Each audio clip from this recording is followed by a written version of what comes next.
page at the Journal of Commerce. I'm here at the TransCom 2011 Intermodal Expo. I'm talking with David Shrader from TransCore.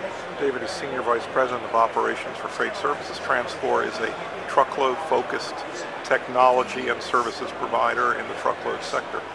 David, what's happening right now in the domestic U.S. shipping market? Well, the space we play is the truckload spot market race, or spot market marketplace. So my comments are really going to be around truckload and the spot market specifically. And what we're really seeing right now is a very good strength in our marketplace. In fact, we've seen strong freight volumes in our marketplace for about 18 months now. Demand, real demand. Real demand. So what it implies is not only a healthy freight marketplace, but the dynamic in the spot market is when capacity is tight, we tend to get more flow in terms of freight volumes into the spot market.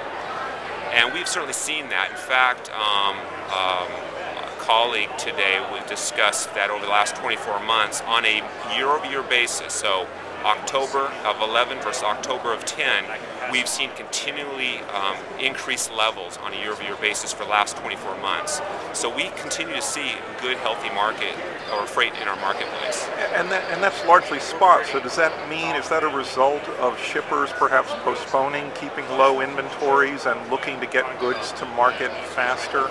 Well, one of the core dynamics about spot is when capacity tightens, or for whatever reason there is a lack of capacity, shippers and brokers alike, 3PLs, third-party logistic companies, will move more freight into the spot market to find capacity and ultimately move that freight.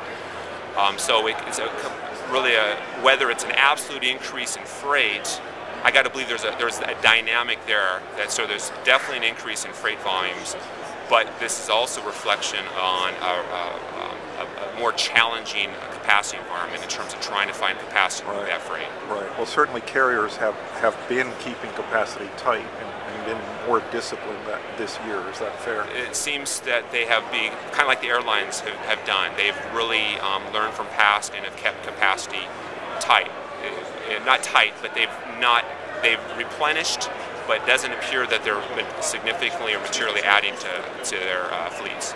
Now, there really has been a lot of weakness in the international scene. International shipping, ocean shipping has not been that strong. Yet, U.S. domestic business seems as if it's held up. Is that fair this fall? Well, what's interesting is, when 6 weeks ago, when there was concern about the double dip, about we're going into another recession, we didn't see it in our freight volumes. In fact, we've seen continued strength, and this is one of the first truly what I would consider your traditional seasonal shipping.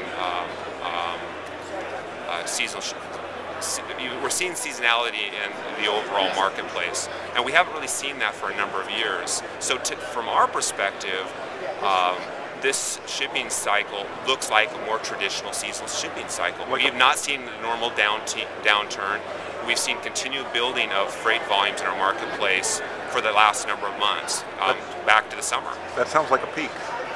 Well, we did see your traditional summer peak, and there was a modest decline, but not the significant declines we've seen in the last few years. It was a modest decline, but then more of a building leading into the Christmas and holiday season, when the ports were in fact talking about a decline in freight volumes. We actually were still seeing relatively strong freight volumes in our marketplace. So we weren't seeing the same sort of activity that the ports were. And in fact, I think now that I've read that the ports now are seeing a bit more of an uptick in freight volumes, would appear to be more of your holiday season.